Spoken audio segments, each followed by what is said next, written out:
Welcome to the Camera Shake Podcast, episode 31. In today's episode, we have a very special guest. Please welcome Mr. James Musselwhite, portrait photographer, well, I should say master portrait photographer, MPA mentor, judge. I was going to say Judge Judy, but that's not well, obviously, MPA judge and Canon featured artist, as I've just found out today. Yeah. So James, how are you doing? It was a surprise to me too that Canon would ask me to be a featured artist. That was a good thing. I'm very well today. Thank you for asking. Great. It's fantastic to have you on the show today. So thank you for agreeing to this. I've been following you for quite a while, and I have to say there's so many different facets to what you do that I'm pretty sure either this is going to be like an over-length kind of podcast, you know. So why don't we start with the situation that we all find ourselves in, you know, right now. Obviously, we're over here in the UK. We're in the second lockdown. Mm-hmm. How does that feel for you? How would you compare this lockdown to the first lockdown that we had in like April, May, June time? The biggest difference for me is that I've got kids, and both the kids are at school age. So ultimately, the biggest difference between two lockdowns is the first lockdown, the kids were at school, weren't at school. They had to come home and be homeschooled. So that was a complete shift in priorities in terms of, I think like day one, we drew up a big timetable. We said like, we're all going to get dressed and we're going to start the day off with the Joe Wicks PE. And then at 9:30, you're going to do this. And then at 10 o'clock, you're going to do that. And that lasted 3 days before we eventually threw that in the bin and thought that's completely unmanageable. And then within 2 weeks, we set our expectation levels to, you know, just getting out of bed at some point during the day. That's obviously not true. But I think ultimately, the first lockdown was so unknown. There was and everyone says this with uncertain times and all those cliches. But everyone was uncertain, and they didn't know what to expect from the virus. They didn't know what to expect for the future. They didn't know how quickly we would be able to get out of this sort of situation. And I think with the second lockdown, the kids are at school, so we've been able to maintain some sort of normality at home in terms of routine. And I think like taking away from photography right at the start, I say for a second, but right at the start, taking it away from photography, our main priority this year has been the mental health and well-being of our children. Unquestionably, I've got an 8-year-old and a 5-year-old, and everything has taken a back seat to making sure that their headspace is on a level playing field. Because as much as I don't understand the virus, I don't understand the pandemic, I don't understand how it's going to affect the health and the wealth of the nation and the global market. That's nothing compared to the potential misunderstandings that children have about it, and the potential for real long-term effects upstairs. And I think it's just it's all the little things. It's like my daughter asking me when she can hug Nana again. You know, and these are things that no generations had to deal with. And, you know, we constantly hark back.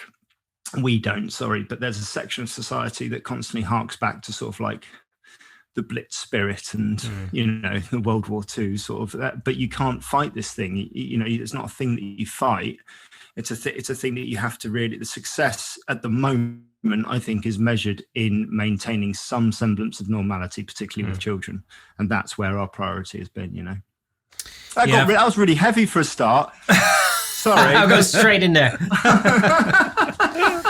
No, but, you know, you're absolutely right. Because, I mean, I found I was in the very beginning, so, you know, in April, May time, I was, you know, majorly concerned for my kids. On a number of different levels. I mean, one was, you know, my teenage kids weren't able to see their friends anymore, and I could see how that was having a major impact on them mentally, because they were like caged animals. You know, they were locked in a house. They spent all their time on social media, communicating with their friends that way. And, you know, their sleep patterns went out the window, and it was just, you know, and obviously their mood swings were insane. And in fact, weirdly, the only one of my children who kept like a balanced, you know, sort of mental perspective was actually my youngest, my 9-year-old. She was, because she still had school, like lessons going on online. So for her, she still had a bit of a routine going on. She did the home learning, for like, I think 4 or 5 hours a day. It was pretty intense. But, it basically meant that she had that routine Monday to Friday, and then she had weekends off, and it was cool. The two older ones, they were supposed to have GCSE and A-level exams, which didn't happen. And so there was no replacement put in place from the school side. And so they were literally left at home with nothing to do, locked up. I mean, they were like, like caged animals. So yeah, exactly. And it's those little things, like you've got a whole generation there that missed out on exams. Yeah. And missed out on the natural next step in their careers and their lives and their education. Yeah. It's just sort of taken away from them. So I think just, and like I said, it was a real, I don't want to use the word game changer, but it was a real reset in terms of priorities, I think. Oh yeah, absolutely. I remember like when places like B&Q, which is like a hardware store type of thing over here, when they started opening again, and I'm really going to buy some stuff for like home improvement, because what else are you going to do? And having to queue up, and everybody's like distance, with masks on, and I remember looking around thinking, this is like, I don't want my youngest to see this. This is terrible. This is like apocalyptic sci-fi movie stuff. It's like no kid should see this ever. I mean, this is like one of these things, where you kind of go, like, what is happening? And and then of course over time, as that sort of became the new normal, you then put things in place, and things, you kind of get used to the situation in a very weird way. Although I don't know if I think so. Yeah, I don't think it's, like I say, it's not going to be normal until there's a vaccine, essentially. Yeah. Because by the nature of the way that pandemics work, from what I understand, that's not, we're not going to get to any sense of normality until someone gets a shot in the arm. Yeah. But like I said, you can really, like, this is where I think, I mean, we're probably going to come onto it, but this is where I genuinely think that there is hope. There is light at the end of the tunnel, because I think it's made us all realize the importance of doing things that we took for granted previously. Yeah. Yeah, I mean, I think, there was a thing where Nick and me, I mean, we've mentioned this many times on this podcast. It was really, the primary reason why we started this podcast in the first place was because of the national lockdown, because we found ourselves with literally nothing to do. And, we got on the phone to each other or FaceTime or whatever, and we're like, okay, what are we going to do now? All of our shoots have been canceled. What are you doing? Netflix? Disney Plus? What's happening, And it was like, okay, well, do you remember this idea about starting a podcast? And we're like, okay, now's the time. Let's do it. And that was like, it was 31 weeks ago. 31 weeks ago. So, a lot of things have come out of this that are actually quite positive. And the more you get involved, I think, in positive things, the more it brings out the positivity in others as well. Which is why I'm really happy to have you on, because I've been a member of the Honest Photographer Facebook group for some time, which I always remember you. That's one thing I want to talk to you about, because I found that was another one of these little oasis of positivity and mutual, I don't know, what's the word, like, people seem to be helping each other out on there, and I found that very helpful. I think, thank you very much. That's exactly what I wanted it to be. The Honest Photographer is it's only a very small Facebook group. There's only about 500, 600 people in there at the moment, but it's a closed group, and you can only find it if you are sort of invited in there by a mutual acquaintance, I suppose. And that doesn't mean that it's any sort of secret society. It initially began as my safe space. So I set it up with me and about 15, 20 other photographers who I knew in the industry. And I just said, look, this is a place where we can all be. This is our little safe space. If you want to have a rant, have a moan, or put an idea forward, and not be worried that someone's going to share it with someone else in another society, or answer back to you in a way that that you don't like, or that's too confrontational. Because some photographers can be super blunt. They've had that sort of bypass in when they're online, in terms of being caring for other people's feelings, I suppose. But it was a place for me to go to sort of say, look, I put this front online for most of my business pages, my LinkedIn profile, my Twitter, my Instagram, they've all got a different front, but they're all a front. And like the Honest Photographer isn't a front. It's like it was for when I was going to jobs and I'd just drop in a live video just saying, look, I've done this type of, say for example, I've done this type of wedding for the last 13 years, but I'm just arriving now. I start shooting in 10 minutes and I'm nervous as hell. You know, and if I had the money here and another photographer willing to take the money, I'd happily give them the money.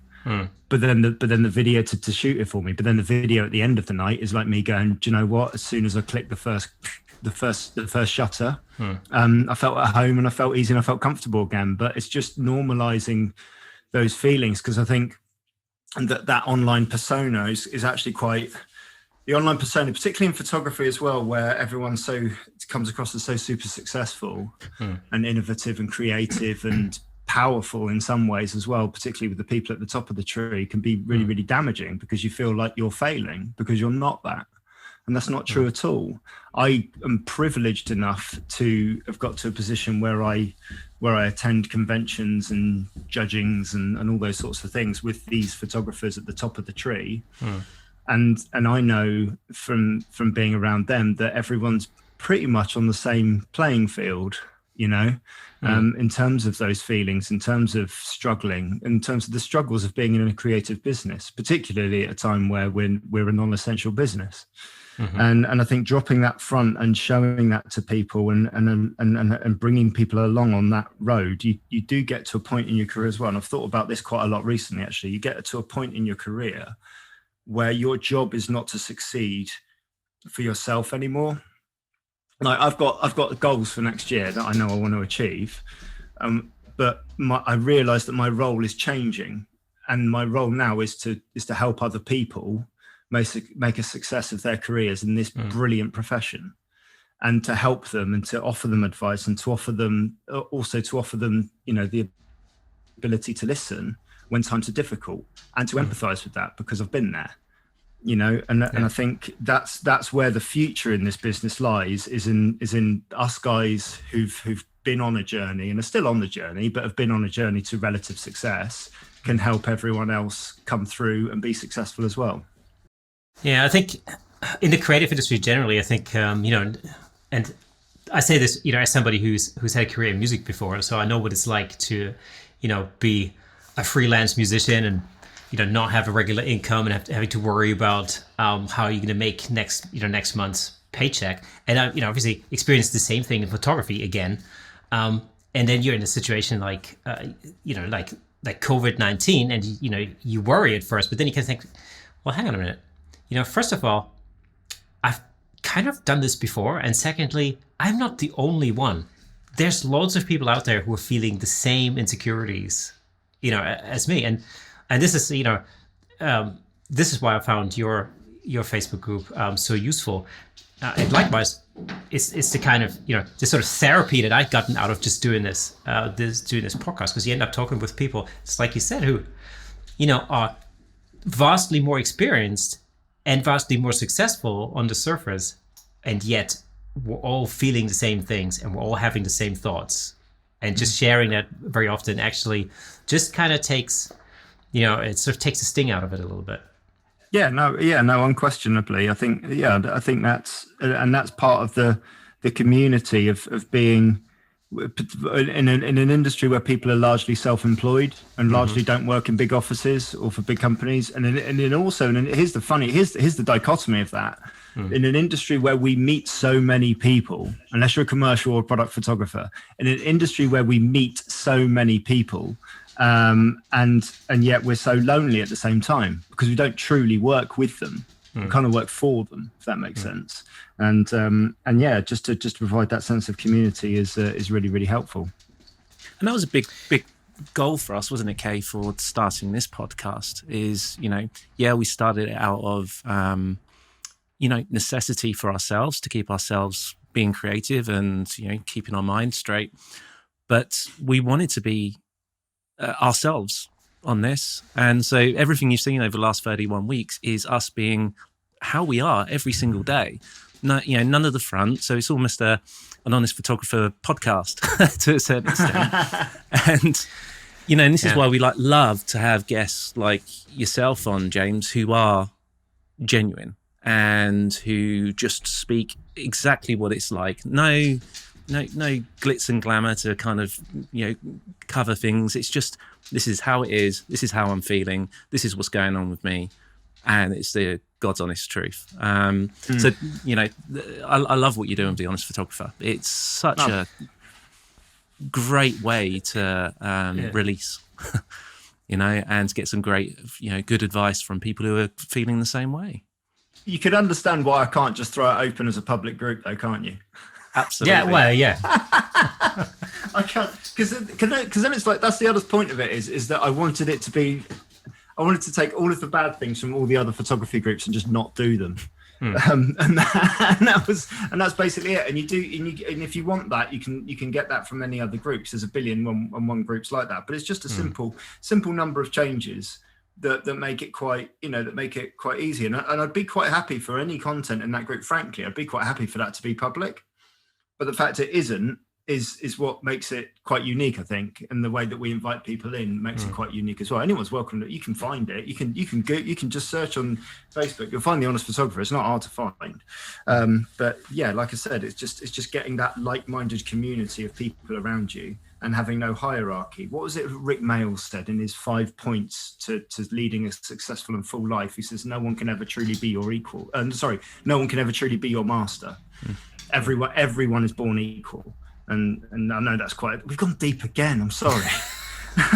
We're talking about Rick Mayall going deep, but no. And I think that point's always struck with me, is that no one can ever truly rule over you or truly be your master if you're born equal, Okay, so aside from your Facebook group, you've also recently changed the way you operate in your business.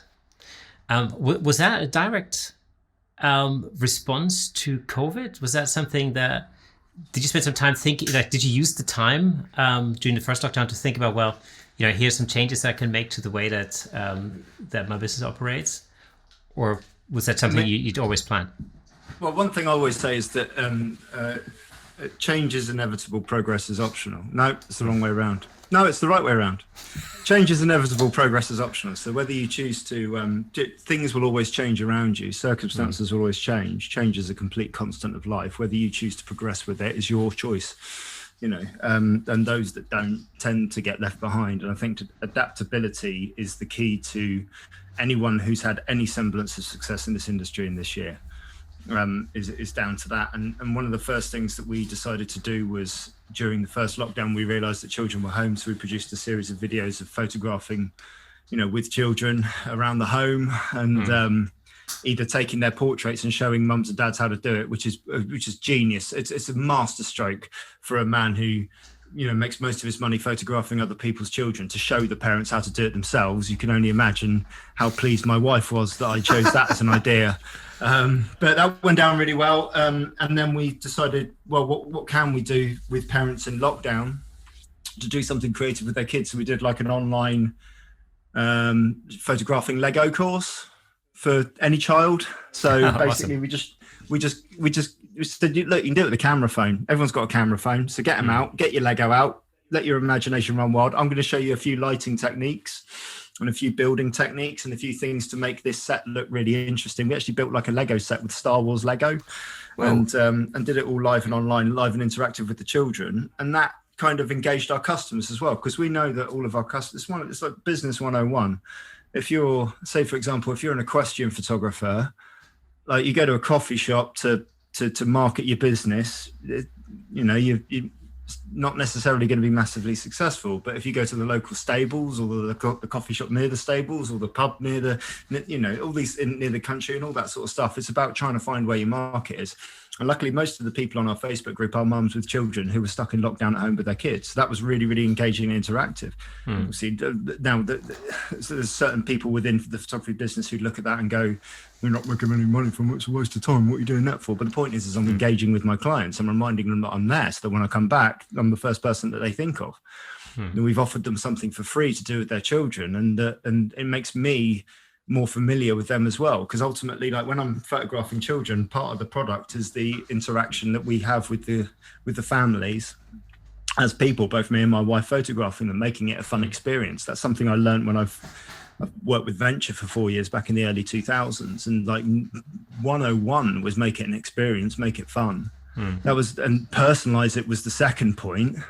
And like all these things, all these priorities of running a photography studio, I went in there as a 23-year-old lad, my first photography job. I've been given this like trainee photographer job, and I'm like, okay, venture, yeah, this is like, oh, look at these amazing portraits. Wow, I bet the photographers are really important to this brand. No, like the brand's really important to the brand. The experience is really important to the brand. Sourcing the customers is really important to the brand. The sales process is really important to the brand. The products are really important to the brand. You eventually go down the list. The quality of the photography, and I'm not saying the quality of the photography wasn't good, because at the top it was very, very good. But ultimately, what you're selling them is an experience. Is that, and I think so much of retail has changed that way. The high street is dying, not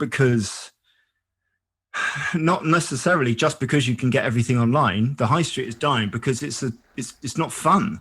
It's not fun to find a parking space and be charged £10 upwards for it.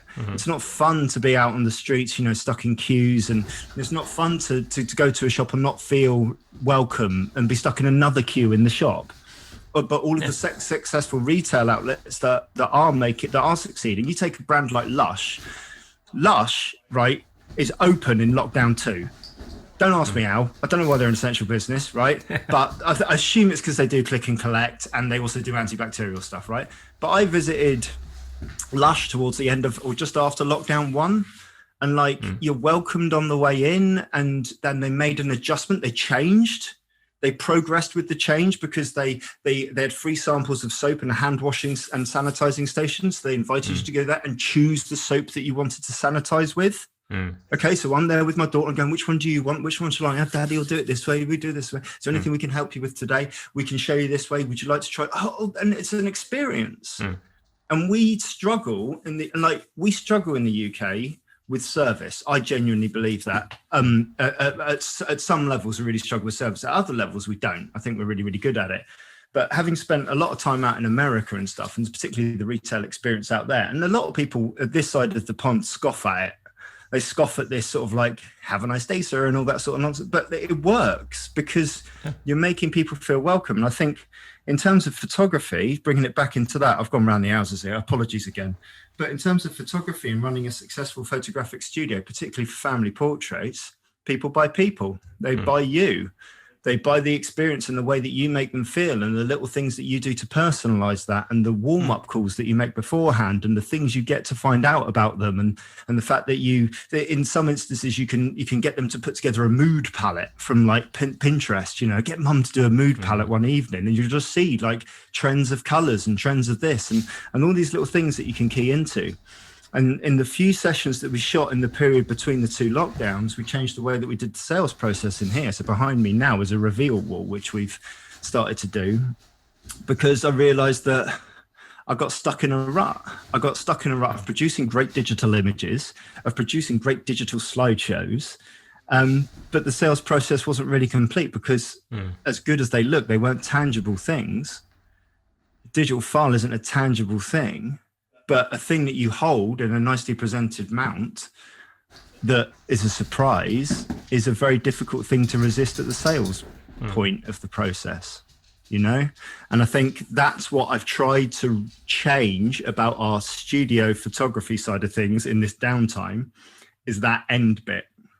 And the beginning bit as well, getting to know the customers and that, but the end bit, the sales bit as well, and making sure that that's as much of an experience as the shoot was.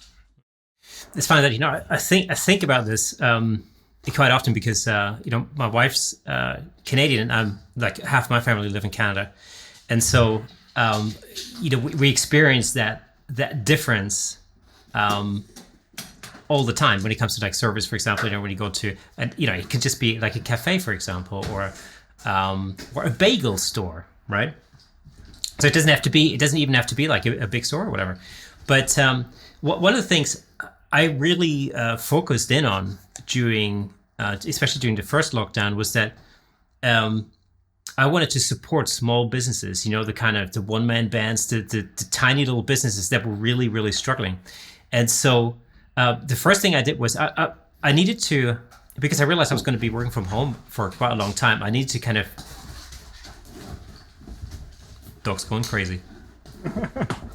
Yeah, so I had to kind of set up a workspace for myself, and so I needed to buy a desk. And under normal circumstances, pre-COVID, I would have probably gone to some, I don't know, furniture store, like IKEA or something like that, and bought a desk and be done with it. But in this instance, I kind of thought, what, there are going to be small furniture makers who are going to be out there. They're going to be like building kind of bespoke things out of their garage or something, and these people need supporting, especially at a time like this. So I was on the lookout for somebody who could basically build me a tabletop, like a desk, which is the one that you see behind me. And the whole process was really interesting. And when it took quite a long time, but when I finally received the desk, and then talked to Thomas, talked to a guy afterwards, and he gave me lots of tips of like how to look after it and how to oil it and blah, and all this kind of stuff. I really realized that this is the kind of service, the kind of aftercare and the kind of communication that you just don't get when you walk into IKEA. You figure out what you want, what aisle it is in, and then you go to aisle 14, shelf number 2, pick up the cardboard box, you go home and you put the whole thing together, and that is it. It's a completely different experience, and as a consequence, of course, I value that much more. So it's if it's taught, I don't know if it's taught me. One thing is that whilst previously I wouldn't have really paid much attention to that, but I'm definitely paying a lot more attention to smaller companies and small manufacturers. Having said that, IKEA is quite smart, like in the way that it sells as an experience, because it is an experience, because primarily they put room sets together, which is an imagination technique that you use to sort of say you could have a room that looks just like this, but you'll need all these things. They have the add-ons like the candles and all the little utensils for your kitchen. They're placed at a specific point in the process where you're just like adding stuff in. So psychologically you're never reserved. You could never go into IKEA wanting to buy a chair and coming out with a chair. Of course. You would always come out with more stuff, It's smart as hell. But I take your point as well. And I think that I think that's one of the positives coming out of this, is that there's a lot more awareness of local businesses. Yeah, absolutely. A lot more awareness of the position and responsibilities of billionaires in our society, not wishing to get political, but I think there's more awareness of that now than there ever has been. And I think there's a lot of sympathy, empathy and support out there for local businesses and family-run businesses and these stories attached to them through the struggles of just keeping a business and keeping a roof over your heads. And I think that there's going to be a lot of support for those businesses over Christmas and into the next year. I'm currently drawing up a list of all these local suppliers that I'm going to be posting on all my social media channels for other people to support, because I want them to go there rather than to Amazon. Yeah, absolutely. One of the things I was really very impressed with, and I really, I found it really quite astonishing, was your portrait of a wrestler series. And so I wanted to talk to you about how you got into specifically into photographing wrestling specifically. Like what made, like, I can see sports photography just generally, but what made you so focus on wrestling specifically? I think the difference between like wrestling and doing just general sports photography is that sports photography, you're essentially if you're doing live sports, you're waiting for something to happen. And if you get posted to a boring 0-0 Grimsby versus Doncaster on a Tuesday night, I don't know why I picked on those two teams, but if you just posted to one of those and nothing's happening, it's very difficult to get something creative. And I think that the appeal of the wrestling is that these guys are characters putting on a performance art for a show, and they understood their characters implicitly. Plus, they all looked. You had everything from in terms of physical shapes, in terms of costumes, in terms of colors, creeds, all these sorts of things. And it was just a fascinating look into this art form that just had so many stories to tell, I think. And I think that's what portraiture is essentially. Portraiture is essentially just the art of telling stories through sort of like through the photographic medium in regards to portrait photography. So yeah, I needed a project to go for this sort of fellowship qualification within these institutes, and I just thought it just seemed to be a natural fit. I was sort of a fan growing up. And I just started off with like the local wrestlers near to me, got to know them. And then because it's like a magic circle kind of thing, you kind of, once you're in kind of thing. I just kept getting recommended to other wrestlers, and within 2 months, I kind of shot enough wrestlers for the panel and thought, oh, that'll do. That's it. And then I continued shooting it for the next 6 years. So what kind of images did you put together for your panel? Were they like action shots, or were they specific like portrait settings? They're all half-length portraits on black backgrounds in black and white. Most of them were a one light setup as well. So because my studio's here, so it's a very, very limited space. So it's just a case of like, I tell this story all the time. I'll tell it to you now. But I mean, I had a photographic critique given to me in about 2005. When I was working for Venture, and we had like this big regional meeting with all these 20 studios would come along on this one day, and every photographer from the studio would bring a 10x8 of their best shot from the last month, and we'd put it on the desk in front of the head photographer, and he'd critique it in front of the whole room. And I'd taken an image using all 12 lights that were in the studio. There were 12 flash heads, so I used them all with different modifiers, a gobo, a snoot, a honeycomb, a big softbox, all this, of this couple with this dog. And I thought, oh, this is brilliant, because this is going to be 12 times better than the image shot with one light, because I've used 12 of them, and the head photographer is going to see that and tell me how brilliant I am. So I took it up to the front. I was first up, so confident, and he spent 10 minutes tearing it to pieces. Ooh, okay. Said the composition, focus, lack of control over the exposure, no expression, processing. It's been printed terribly. I can't get a feeling for the relationship between the two of them. There's shadows everywhere. There's blown out highlights. It's a mess. And he said, why are you trying to use 12 lights when you don't even understand how to use one? How did you react to that? That was my critique in front of my peers. And I took that, and I thought that was genuinely a bit of a sliding doors moment, because I could have gone that and dropping a £5,000 camera on my first day in the studio from the top of a ladder. Those were my two sliding door moments. But going back to the critique one, I kind of went, okay, well, I'm going to learn from that, and I'm going to turn off 11 lights and start using one. And I used the same theory when I went for my fellowship.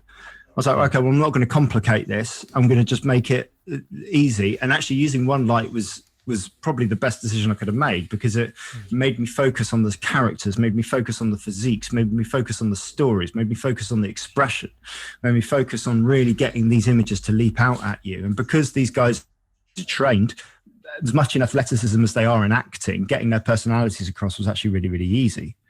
And that's why the panel, I think, was so successful. And I think on the bigger scale of things, I added an element of professionalism to an industry that didn't have it in that side. And I'm not taking anything away from anyone who's working in the creative on that industry at the time. But I think I managed to, outside of the big American companies, specifically WWE, but there are some other ones as well, outside of them on the independents, there wasn't really that quality of presentation.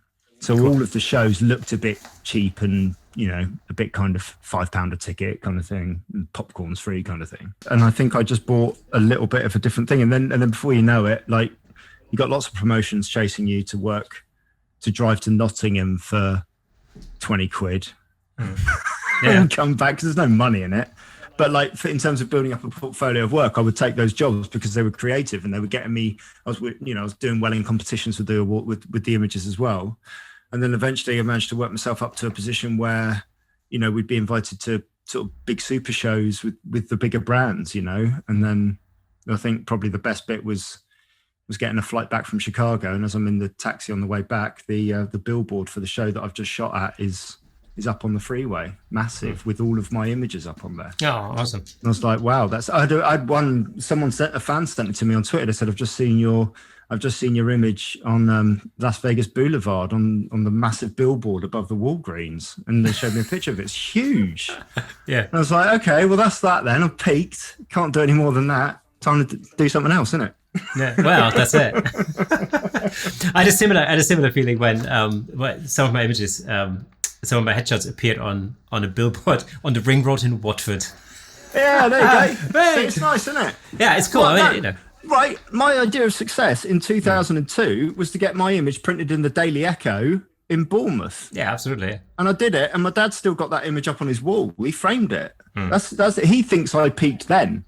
Yeah. Exactly. All right. I mean, it is fun. I think for any creative, it's almost sort of it's a form of reaffirmation when you see your images being used and displayed, in public, for example, where people can see them. Whether that's commercially on a billboard or something like that, or whether it's in an exhibition, for example. I've always kept out of the competitive side of photography, although I've had a number of experiences where I've had images in exhibitions, and I've always found actually it's quite satisfying. Why have you kept out of the competitive side of it, may I ask? Why? Actually, to be honest, for no reason, no particular reason at all. It was, I think, when I moved down to this area. My wife, I got married, and basically we moved to Brickmansworth, where we live now. And I didn't know anybody here. Like I had no friends here, I didn't know anybody. And my wife suggested to me that I would look up the local camera club, right? Mm-hmm. And I kind of thought, I'd never been a member of a camera club before, so I kind of thought, well, that's okay, yeah. I can, that might be all right. I can hang out with fellow camera nerds, Sounds like a good idea. But what I wasn't really aware of was the fact that the camera club was largely based around competitions, and that had never entered my mind at all, And so, the competitions, the judging of it, and at first I kind of,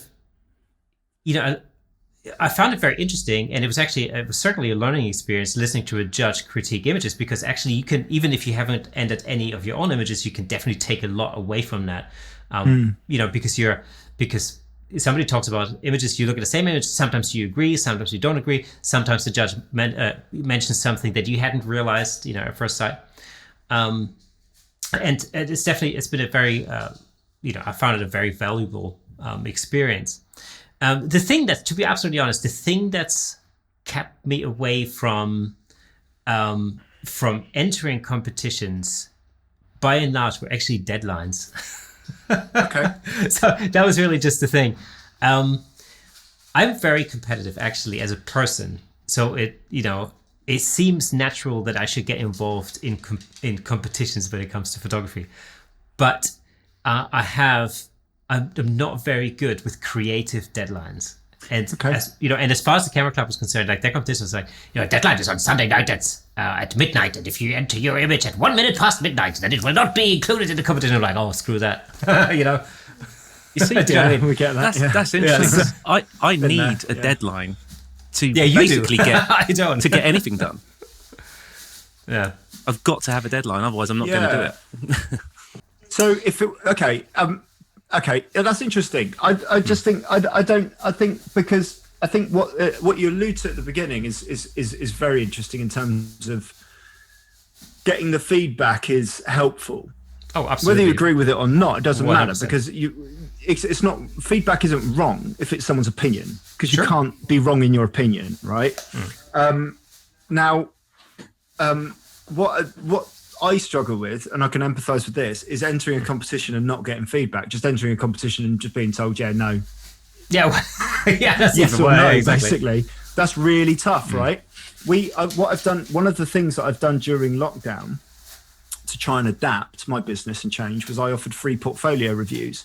particularly in my little wrestling photography groups as well, to other people, just to submit 10 images, and I'll just give you a free video review of them as to what I think of them. We call them reviews rather than critiques, because I'm not critical of anything, I suppose. But I was really surprised, because I thought, okay, I'm going to have a fight here on some of these people. I'm going to have a bit of a ding dong when they see their video and they don't agree. I can't tell you, 100%. I've done about 20 of them now. 100% positive feedback from everyone who submitted to me, in terms of what they've received and how they've always said, "Oh, I've seen you said things that I didn't see in my image, and I'm going to take that forward." And they've started watching everyone else's videos as well, because I put them up on my YouTube channel. So they've started watching everyone else's videos and getting more learning that way. And I think that's a massive way to progress, is to take that. It's one of the hardest things to do, is to put something you care about up for other people to give their opinion on. That is tough, but it's a necessary part of progressing to the next stage, because we also do it every time we put an image in front of a customer as well. Yeah. That's the other thing, is and disassociating yourself from that and accepting other people's opinions is really, really important. I've learned through entering into competitions very early on. Like I said, I don't do it very often, but on a very rare occasion I do it. There's two things. First of all, listening to critiques of images in a genre of photography that I personally don't have a lot of experience in. That's interesting, because it means I can learn something about a subject that I don't know very much about, and that's very useful. But the other thing is also, I found it quite useful, because it allows me to measure my own progress, as a photographer and as an artist. I'll give you an example. Like, very early on in my career, I entered a series of black and white shots, and the judge, I remember, looked at them and was like, well, they're really quite flat. There's a lot of gray in there. They're not contrasty enough, and da-da-da. And, the black point isn't really black and the white point isn't really white. It's just kind of very murky and wishy-washy and whatnot. And at the time, I kind of thought, how dare him? Because I just like them the way they are, blah, blah. And of course, now when I look at the very same prints, I'm like, yeah, it's totally right. There really is no contrast. They really look totally murky. I would totally shoot them completely differently now, of course, But it just goes to show that, I can really see how I've progressed. I mean, just like, I used to do exactly the same thing as a musician. When I was a kid, I used to record myself playing something on the guitar, something that, I felt like was super awesome. And then I would listen back to it about 6 months later, only to realize that it was complete and utter rubbish. No. I think that's part of everyone's creative process, isn't it? Is to progress, and keeping old work actually is really, really key to that. I show in a lot of my seminars some work that's 15 years old and even older than that. Just again, going back to the honest photographer thing, to sort of show that, I was at that stage too. Oh yeah. No one was born taking these amazing images. It all comes from development and time, Yeah. Yeah, actually, in fact, you're absolutely right, because I do exactly the same thing. I hold a lot of talks about concept photography, because that's how I started in photography originally. Because imagine I used to be a musician for 25 years or whatever. I'm still a musician, but I used to be a performing musician, and then I literally just switched from being on the stage to being off the stage, shooting all the stuff that was going on the stage, and that was my route into professional photography, And I kind of do exactly the same thing, where I show some images from, when I first started shooting concerts, for example, on a crop sensor camera with, a 50mm prime lens or something like that. And you can really see the difference between that and more sort of recent shots. It's just because there's a whole lot of, it's not only experience, of course, that's gone into years of doing that, but also, you've adapted your gear for the purpose. I didn't know at the time that the gear that I was using was really not suited for a low light type of scenario, and so on and so forth. So it just shows progress, over time. Yeah, absolutely. Yeah, no, and yeah, that's it. And like I said, that's why it's important to always take, it's the Kipling line, isn't it? Treat triumph and disaster, and treat those two imposters just the same. You know, particularly when you're receiving feedback on your images to deal with that. And that's why I think and you try and do that at competition as well. So like, particularly if it's a competition for like where like one image wins, and that's a lottery. That isn't that. The winning image is probably very, very good. It's probably one of the best images that entered. Doesn't necessarily mean that it was the winner. It just won that particular competition at that point in time, which is why I like qualification panels so much. I prefer them because you're putting together 20 pieces of work for most of these associations. You're putting together 20 images from the same thing, you know, and telling a story through that. And you see, I've judged and mentored so many qualification panels that have been really emotional, like really emotional nuts and bolts stuff, real life-changing stuff for people. And I think that's, you know, that's where, and that's something I spoke at length last night with one of my colleagues about spending the next year reinforcing the value of print, not with customers, because I'm going to do that anyway, but reinforcing the value of print with photographers. I've realized that at 42 years old, I'm of a generation now that's a couple of generations ahead of where everyone's coming through from now, you know, from like school age, you know, that sort of thing. So I've still got this darkroom experience. I can still bleat on about that if you want me to. I've still got the smell of the chemicals and all that sort of nonsense. I still remember negatives, but like ultimately we've got a generation now that don't forget the darkroom. They don't even know what a print is. Yeah. Right. And there's something like next year we're gonna have some gallery space, right, where we're gonna do a succession of different art galleries to showcase local artists. But one of them we're gonna do is I'm just gonna have like an under 16s photography competition, and we're going to take their digital files and we're going to print them for them, and we're going to hang them, and you're going to see a real tangible thing. And I think photographers, there is a real value to being proud of a framed finished print. Yeah, that thing. It don't respond to thumbs. It don't respond to likes. It doesn't respond to retweets. It doesn't respond to any of that. But it responds when someone holds it, when someone sees it hanging, when someone's in a gallery viewing around and giving their opinion on it. That's got a much more appealing, endearing quality. And the experience, particularly with young photographers, the experience of seeing their images hang and the experience of seeing people react to them. Because you, like, if someone reacts to a photo you've posted on Instagram, it's a heart on a screen. That's it. Yeah, exactly. And then it just adds to the total of numbers. So I'll post a photo this afternoon or whatever, and I'll look at my phone after a couple of hours and go, 75 likes. Are you serious? Now the fact is, what's happened there is 75 people have seen that from all around the world and have gone, oh God, that's really, and reacted to it, right? But I'm disappointed by that. But if I'm in a gallery and I'm in the gallery and there are people seeing my work and reacting to it, actual reactions to tangible things is such a different experience. And I think that's where there's such a value to photography as an art form. Like there's one of my videos on my YouTube channel is about Fernando Medina's shot of Michael Jordan shooting a point against Utah Jazz that was featured in the Netflix documentary.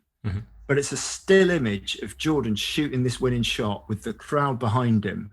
And of course, Chicago Bulls are away. They're playing away from home, playing in Utah. And it's the winning shot for the Bulls. And you see all these faces in the background, just like disappointed and angry and frustrated and trying to keep it out the net and all this. And then there's this one kid right in the far corner in a Chicago Bulls jersey, just like this, just celebrating. Yeah. And that's the beauty of photography, in that it's a moment in time that cannot be replicated. And that's what you present when you present a print.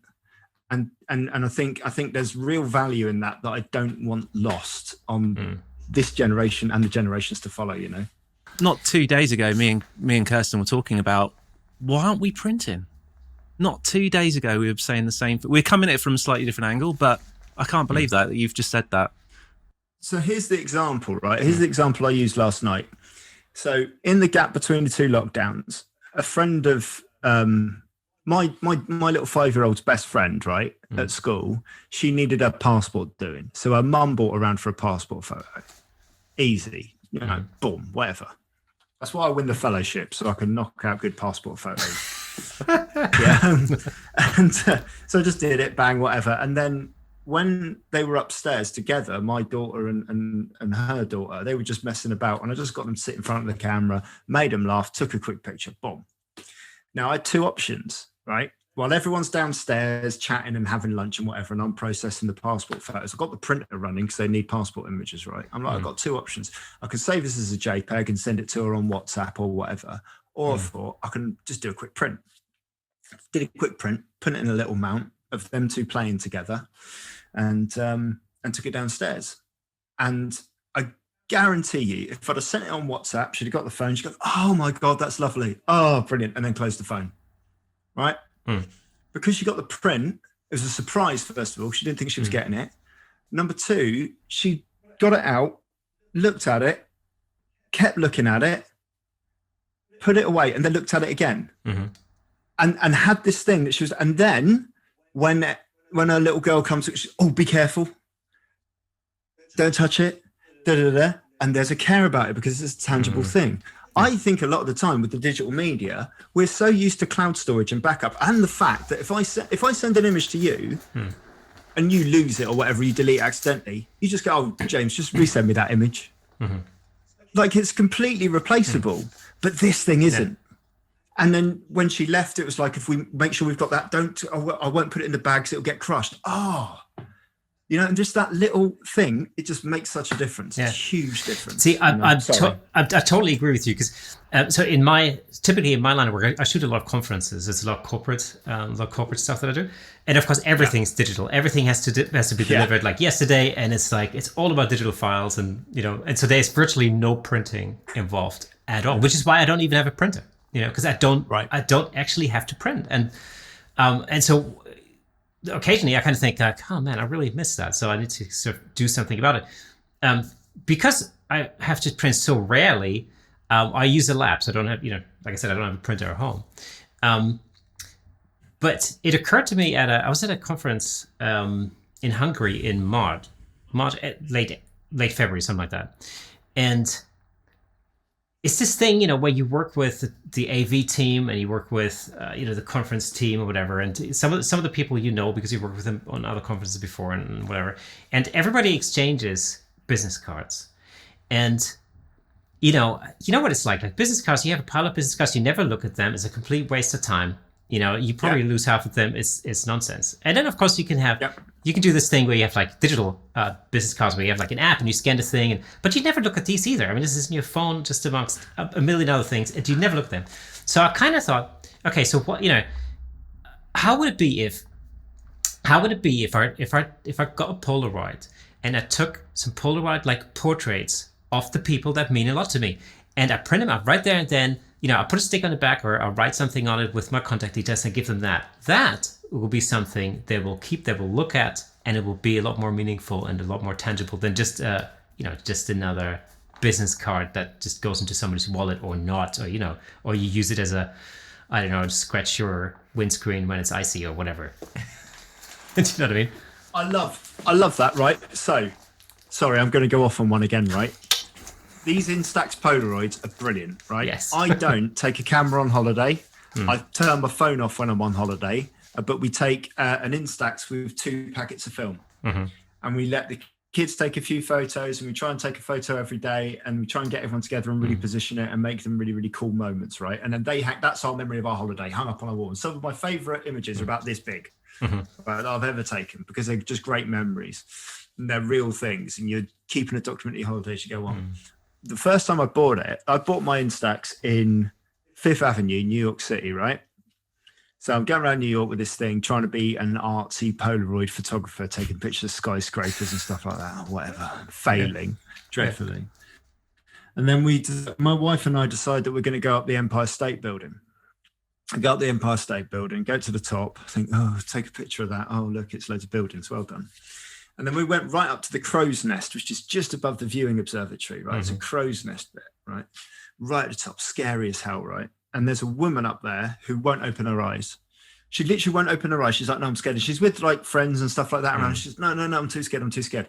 And there's this old lady who worked at the observatory, who knows everything about New York. She's got this thick Brooklyn accent, and she's like, we see this all the time. I don't want you to worry. I want you to hold my hand, and I'm going to give you a guided tour of New York City. Just in this little, it's like 10 meters long, if anything, this little room. It's tiny, it's 5 meters long. It's not even 5 meters long, it's a tiny little room. And she goes, I just want you to, you're going to hold my hand, you're going to open your eyes, and you're going to see. And then she opened her eyes, she's like, oh, wow, it's amazing. I can't believe I got over my fear. I just took a photo of that on my Polaroid. Just a real quick snap, boom, boom, like that. And I just, as she left, this woman who'd conquered her fear, I just gave her that and I said, oh, that was the moment that you conquered your fear and you opened your eyes. And she was like, oh, wow. And I hope she still got that to this day, like this tiny little photo. But it's that tangibility, that I think Nick's point, if we don't do that ourselves in the business that we claim to represent, then why would we expect our customers to do that? And I appreciate, going to your point, Kirsten, that like every commercial photographer is switched off now because they don't deal with print. But like, I think like for everyone else, it's such an important thing. It absolutely is. It's like a lost art, because it's funny you mentioned the smell of chemicals earlier and stuff, because I remember this from my dad. My dad used to develop black and white film in the bathroom. Like bathroom used to be locked up, and the red light would come out, and everything would be blacked out and everything, and he would develop his black and white stuff in there, and it's just really something that I personally I'm such a child of the digital world, that I've never really actually got involved with very much with developing film photography on one hand. That's one thing, but also printing has never been something that I had to do a lot of, and so I have been looking at at panels. I've been looking at the MPA, and I've been looking at things like fellowships and stuff, especially after talking to Scott about all that sort of thing as well. And what I find very attractive is the whole printing part. How are you going to change the way that you're operating your business in the future, like say in 2021, compared to how you're operating it in 2019?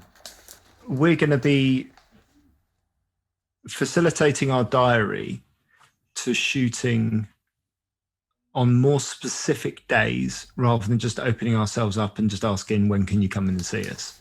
So I think the theme will be, we are doing these portrait days, exclusive portrait days, and when would you like to book in on those specific days? And I think reconstructing our workflow to being more efficient. I think you can, when you work for yourself, I mean, my wife and I work together on the same business, so we're stretched all the time, and I think manipulating that better to be more efficient is probably the biggest change that we're going to make. That means that we'll be able to manage people in a more COVID safe way as well, while this is still around. We've already put procedures in place. We tested it between the two lockdowns about how to shoot safely. The Print Foundry, which is I'm an ambassador for them in Croydon, they provided us with free PPE gear right at the start of the first lockdown, just literally without even being asked. They sent me a package with a visor and masks, and it's all branded. It's all got my logo on it. And and all these signage and hand sanitizer too, massive bottles of hand sanitizer and stuff.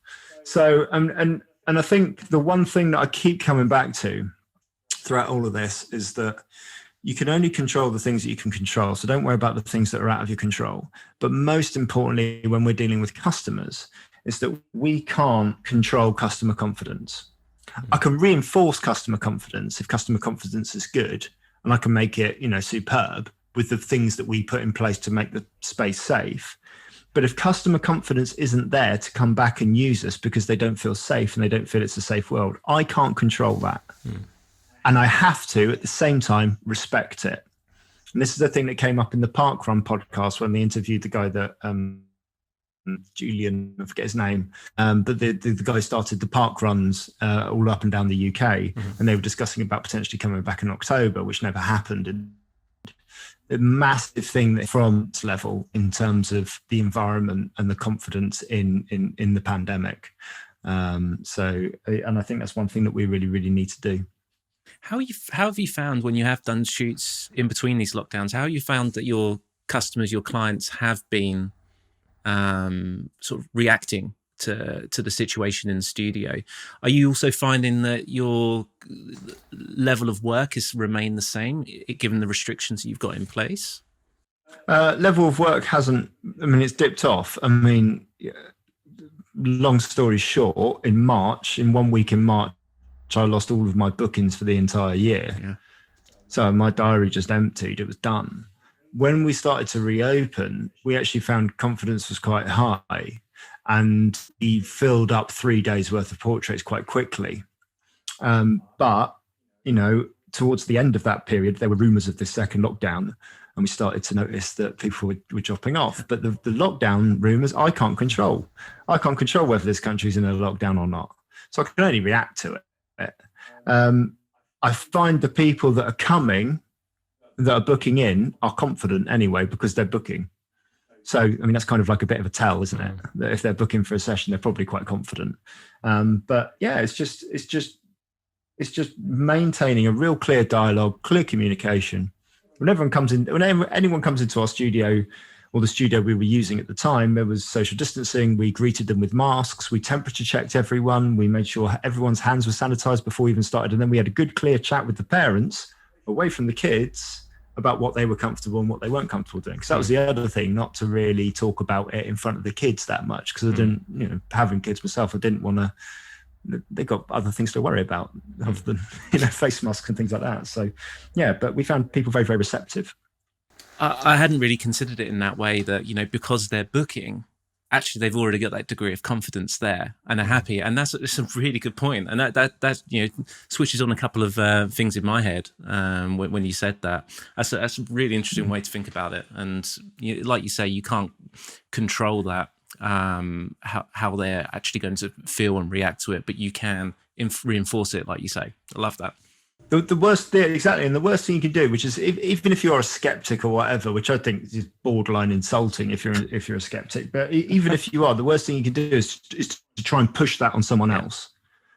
Because you like I said, you're just dealing with a massive range of emotions from people, and we should have that as portrait. If you don't have that as a portrait photographer, get another job. The ability to listen, the ability to show empathy, the ability to show understanding are some of the key characteristics in really successful portrait photographers, I think. And yeah, like you say, I think eventually it will come. It's coming back. Eventually it will come back around. I don't know how robust I want to get on this chat, but I feel there might be a changing of the guard in terms of the industry going into 2021, in terms of the businesses that come out the other side of it. Really, I really do. Are you changing? I think there's if we compare it, sorry if I may, if we compare it to say the global financial crash, which is when I bought my first house, so that was back in 2008, 2009. A lot of people came out of that after having long-term jobs in the city with good redundancy packages, and a want to move into a creative industry with those redundancy packages, which bought them the best cameras, which then got them into the industry, which then created more competition in the marketplace and a dilution in the marketplace. That's the way I saw it from that point. Juxtapose that with what's happening now. I don't think that loss of jobs is happening in the same way. I think people may be being forced into creative industries, but not necessarily the same ones. And I think what it's done is the pandemic is a very, very relatable crisis to people. The global financial crash possibly isn't. Like, who cares about mortgage bonds and stocks and shares? Generally, a bunch of hedge fund managers either got rich or didn't get rich off the back of it. Whereas with the global pandemic, it's much more, I know people that have died because of it. I know people who have got seriously ill because of it. I know people who have got ill but not ill because of it, because of the way the virus works. And brings it to a very, very human level. And the fact of the matter is that this pandemic has affected almost every business in a very relatable way. And I think that's quite important for our business sector, if that makes sense. And I think the people that come out the other side of it in this industry will be, I can only speak for myself. I think I'm going to be a better businessman and a better business in 2021 because of 2020. Did you change what you shoot, as well as how you structure your day-to-day business? I mean, did you diversify now as a result of COVID, or? I've actually done the opposite. I've gone the other way. So like the wrestling thing has taken a complete backseat. It had to anyway, because there's no wrestling show. And even if there was wrestling shows, there's no money in wrestling shows. So I've had to really look at that and go, well, I've pretty much parked it, to be honest. And I've gone, okay, well, let's have a look at the business. What's making us money? The start of this year, our plan was to work with every local business in Portsmouth. I want to work with every local independent business in Portsmouth and produce social media video content for them. I wanted to produce headshots for them. I wanted to consult with them on a social media level, on a marketing level, because I feel like I understand that better than a lot of businesses, which I feel like I'm missing a trick with it. And we really wanted to build up a base of clients that way. We got into February and we booked up 12 corporate shoots throughout the year. In the first week of February, when we made the decision, we booked 12 shoots, boom, done, working with local businesses, just like ourselves. Fantastic, completely relatable. And then that week in March, it all disappeared. So now the process of, so we can't really produce videos, I suppose. We have done a few little videos, but they're quite time consuming as well to do. It's nice to offer it as a service, but they're quite time consuming to do. So what we've done is, like I said, we've gone, okay, what can we make money from?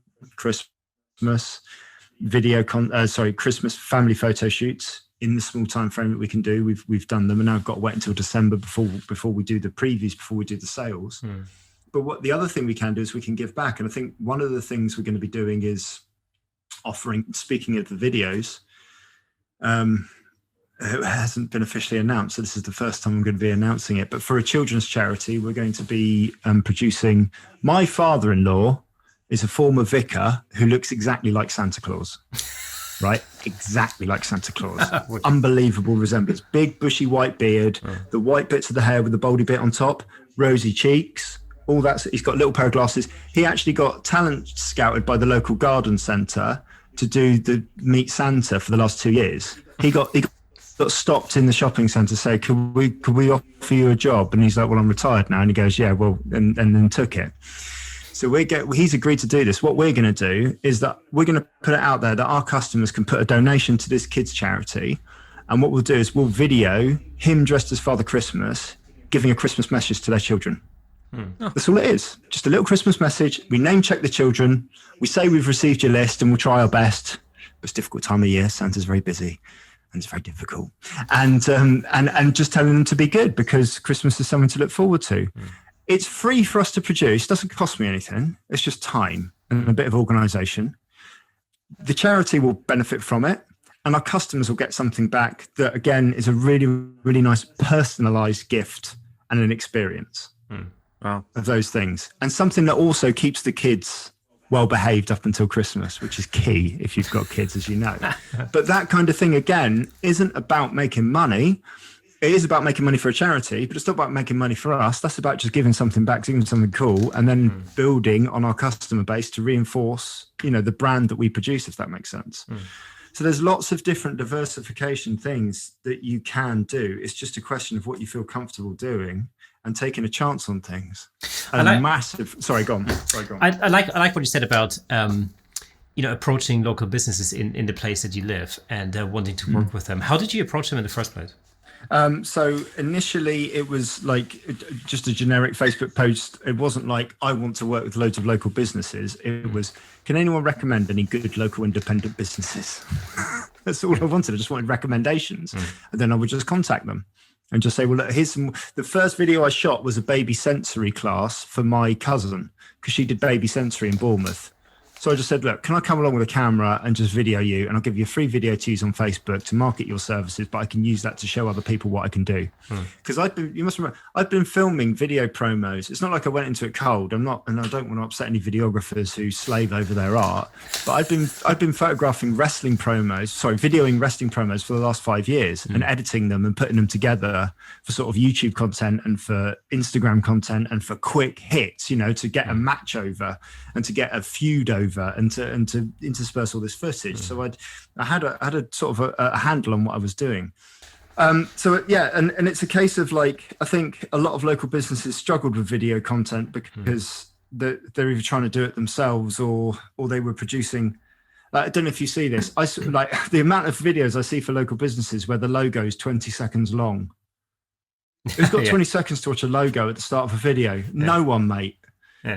And I think that short snapping, I managed to get it. I think I can tell a story quickly and short and well, and that's key. And I could also the other thing I could do quite well was I could put subtitles on videos that look reasonably modern, and that was the thing that's the thing to get people to stop scrolling.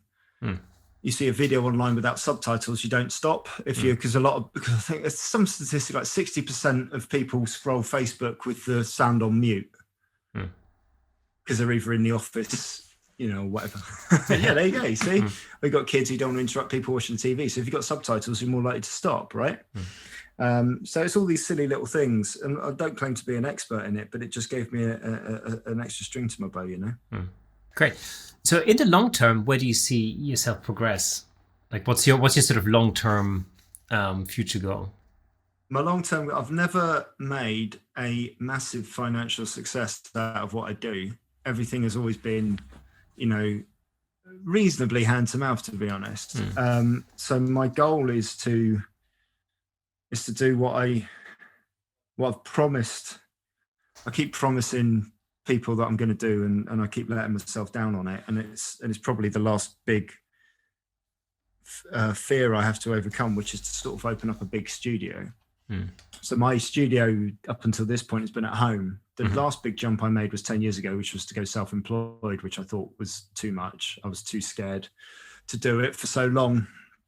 And I've been doing that for 10 years now, and I think we've hit a bit of a ceiling. So now my next thing is to actually get commercial property and to do the opposite of what everyone else is doing, where everyone else is building their home studios and converting their garages and building a shed in the back garden or just working on location. I'm going to do the opposite, and I'm opening up on the high street because I'm a fool.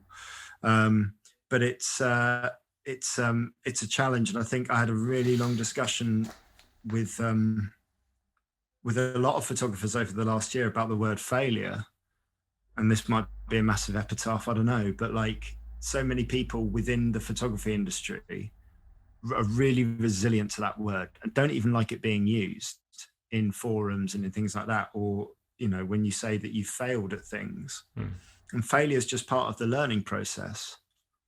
Failure is the thing that you do when you got something wrong, and it's the sign that you use to change it. And it's a massive thing to overcome. And it's what inspired me to go self-employed in the first place, was seeing a documentary where the gentleman in the documentary said that if you're not afraid to fail, you have every chance to succeed. Because if you're not afraid, fear of failure is the biggest barrier to most people. And I'm petrified of opening up a studio. I'm petrified of putting money up front to put forward as a deposit. I'm petrified of everything that might go wrong. But it's the last big challenge I have to overcome, and I think I need that focus, and to build some sort of studio. Nothing's official yet, but to build some sort of studio that acts as a community hub as much as a photographic studio, that's part of this community that helps showcase other artists, showcase other people, and just bring people together after this time of global crisis. Hopefully will be something that's a success. But we can only get there by confronting fear of failure. I spent 15 years working in corporate, and not just corporate, but that dreaded online retailer that you mentioned earlier. And, yeah. Oh God, brilliant! For the last, so I've upset you. Good. For the last 5 years of working there, I didn't want to work there anymore. You know, I'd already decided that I can't do this anymore. I need to go self-employed. I need to do something for myself and be creative, and I can't live in this world anymore, as in the corporate style world. And it took me 5 years to get over that fear of doing it. And do you know what happened? Nothing. There was no issue. There was no problem. I didn't, you know, I'd set myself up well enough in advance to go, well, if this all goes wrong in a year or 2 years or 4 years or 5 years, I've done enough in advance to be able to cope with that. And I can always go back to corporate. Well, I mean, it has to be, the reality is sometimes that when you can only fail when you take a chance. You know, if you never take chances, you're minimizing your risk of failing, but you also are not really going to progress at the same rate. You know, the thing about progress is it's all about taking chances and taking opportunities. You know, it's I mentioned earlier that that you know I used to be I used to be a full-time musician. I also I used to run a private music school for 12 years. So I set up a business and ended up with 16 people working for me and over 300 students, 350 students or whatever. And that was that experience, you know, and bearing in mind, it's like going from being a creative person into being a business owner and then taking on the responsibility of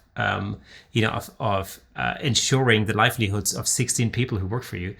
There's a major difference there in responsibility and how heavy that weighs on you when things go wrong in the business, because it has not only an impact on yourself, but it has an impact on all of these people who rely on you to pay their salaries, you know. But I failed so many times in that business. And what that's given me is, and I've succeeded so many times in that business as well, what that's given me is just a wealth of experience and reassurance, and it has completely eliminated the fear of trying something new. You know, that's the one thing you learn. Failing is part of progress. You cannot progress if you don't fail. You know, it's a really important thing to bear in mind in business. I've made some seriously stupid. I mean, in hindsight, of course, hindsight is always the best judge, isn't it? I made some really stupid decisions, which I thought was, you know, I thought it was exactly the right thing to do. At the time, didn't work out. Well, you know, there's nothing like waking up to a phone call or a letter from the Inland Revenue saying you owe them 50 grand. Good morning. Wow. Yeah, it's like, wow, that's a hole, man. That's a hole that takes a lot of digging out of. But you know, but it's been absolutely invaluable. I think you're absolutely right. It's, you know, you just have to sometimes put yourself in it to win it, as they say. This is the thing, though, isn't it? My mate, a friend of mine, used to run a very successful life insurance company that eventually sold to an even bigger life insurance company. And he said that, like, he said it to me when I first went self-employed. He said, "You're on the roller coaster now, but you're on this bit just as it goes up real slowly." I don't know if you're familiar with this, Nick, but like, as soon as you make a decision to go self-employed, you're down the other side, and you can't stop it. You've made that decision. You're going. You're just going, you know, and you got to hold on, and whatever twists and turns you adapt to along the way, you know, and that's every time I make a big decision, I think of that roller coaster. Wow, what a great sort of metaphor to go with there. I love that. It's absolutely true. My God, it is, right? Did you not feel that though when you made that decision? Did you not feel, whoa, I'm going now? Yeah, it was oddly freeing as well.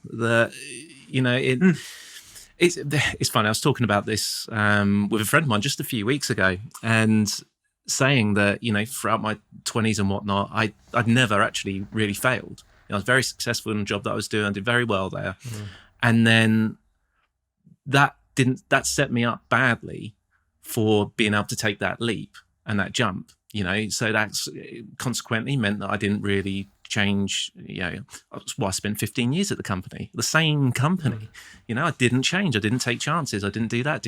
Right. All of that's changed over the last, you know, 8 years or so, 5, 6, 7 years or whatever. That's completely changed. my attitude to doing something new is totally different. So from my going back to mental health that we were talking about earlier, God, I'm in a much better place than I was when I was working in corporate. I'm doing something that I enjoy. I love doing. It's opened my world to my eyes to doing something new and taking chance. It doesn't matter what it is, whether it's related to work or not. It doesn't matter. I'll still go and do it. You say yes, you don't say no anymore. The most freeing thing I've ever done is making that jump and going down that side of the roller coaster. So the last thing I want to talk to you about is personal projects. What have you got planned for the next year or so? I'm going to go around the country teaching every photographer how to like their own Zoom calls so they don't look like an idiot. Excellent. No, I'm going to, I've got a love letter to capture for my local running club that I run here. So I've got a running club with about 200 odd members. So I'm going to do like a study of the people who come to our running club, because we don't really attract elite athletes. We attract people of all sorts of abilities and backgrounds, and I really want to reflect that in sort of like a nice series of portraits. Talking about fear, I want to produce a panel of landscapes. I'm not entirely sure how it's going to look. I've got the seed of an idea, but I actively don't dive into landscapes as deeply as I should, because I don't feel like I understand them as well as I should. Same. Plus, I don't feel like, I look at it and I'm like, yeah, it's pretty, but it was pretty in the first place, right? And I understand that there's like loads, there's so much more into it, and I want to try and understand it more. And I've got a concept for that, but that's going to take a long time to sort of come across. Other than that, it's just I'm mentoring and working with as many photographers in this industry as possible to try and bring them up to a level of achievement that gives them a sense of belief in their own ability, because so many photographers suffer from that. And also I want the industry at the associations level and the institutes level, whatever association and institute that is, you've got the BIP, the societies, the MPA, the guild, all these other things. I want them to really represent what Britain's like in 2020, because they don't, by and large. And the ones that try, they've still got, and the few that I'm aware of that I talk to are aware that they've got ground to go, development to have. And I feel like there's so many, in terms of youth, in terms of gender, in terms of race, in terms of ethnicity, in terms of sexuality, there's so much more out there that is not being tapped into at that level. And there's a number of reasons why that is. And my role as a middle-aged white man is not to take up a role within any association and be a standard bearer. My role as a middle-aged white man is to help the next generation of people to come through and be that representation and show that representation within societies, so that they are more welcoming, from the outside looking in, really, and to generally show off what is great about. That sounds like a cliche, but I believe that the United Kingdom has a real potential to be a nation that shows real diversification and representation and acceptance and tolerance. I feel that we've lost our way, and I think that's a real shame. And I think what we can do in our own little bubbles really helps, Did that get too deep? That's perfect. Great. Well, it sounds like a great project. Oh, yeah. It's just little things, and the artistic creative projects will come to you. Most people don't do them because I think they don't know what they would do with them. I'll do a creative project, but who's going to see it or whatever. And especially as well, the last time I judged for the BIPP at the last qualifications judging, and we saw a mixture of panels that passed and were unsuccessful passes. We can't use the word failure. We can't say they failed. We have to say they unsuccessfully passed, which made one of the mums on my school run sort of wet herself in terms of business terminology. But the ones that were unsuccessful, just because they were unsuccessful on that judging doesn't mean they were unsuccessful. I've seen them being featured in newspapers, being featured on blogs, being featured on websites, being featured in posts and all this sort of stuff. So the point about creative projects is there's development and there's self-gratification from it, but it's also getting it out there so that people can see it, Yeah. That's the other key thing. Yeah, exactly. Because, very often we can have different aims and goals with a personal project. Sometimes it may be, to create something that helps other people, for example. Sometimes it's just something that you do to kind of better yourself, to become a better, better at it, to become a better photographer, in general. Or, it's what you said about landscapes very much resonates with me, because that was actually my big plan for 2020 was to get better at shooting landscapes and understanding landscape photography, because it's not something I do. I don't really understand it. And I've always said in the past, I don't have a problem staying up until 4 o'clock in the morning shooting a gig, but I really can't get myself out of bed at 4 o'clock in the morning to sit in the field, to look at a tree, to wait for the sun to come up, to take a photo, And, but I've since met people who are incredible landscape photographers. And, and I've seen and paid attention to landscape photography that's really blown me off my seat, and so my plan was to go to we were going to go to Canada to see family and stuff, and I thought that'd be a great opportunity to get into landscape photography, but unfortunately that didn't happen this year, but it may. I mean, it is going to happen next year, hopefully. So So I think this has started though because of something that happened in lockdown, in that because we were desperate to get our children outside. Plus, lockdown happened largely in summer. So one of the best investments I made was to buy these little circular walk guides for different parts of the country. So each book you get for like this one I got is for Hampshire, right? So it lists about 30 circular walks, everything from 3 miles up to like 15 miles. And it will take you to places that you'd never thought of going, with a step-by-step guide as to how to get from the start to the finish, which is always in the same place. Different things to see along the way. The kids were getting involved because there's all these historical things and there's these big climbs up the hills and all this sort of stuff. And you were just seeing all these things. And I think it just kickstarted something in me. And it was just a lovely free thing to do for the kids as well. We take a picnic and it was all very idyllic and lovely. Yeah. So yeah, no, I think that's an itch. I've got another itch I want to scratch on, like on a very deep, dark project based around a hospice that I've done some work with in the past, and I think there's something there as well. But it's just picking the right time for these things, I suppose. And it's a necessary outlet for any creative. I would encourage anyone to try and find a creative project to get involved in. Yeah. On that note, I think we have come to the end of episode 31 of the Camera Shake podcast. James, it was an absolute treat. Thank you so much for being on the show this week. It's an absolute pleasure. Thank you very much for inviting me. It's a joy. Excellent. Well, we'll be back next week, as always, every Thursday. See you next week with episode 32. See you later.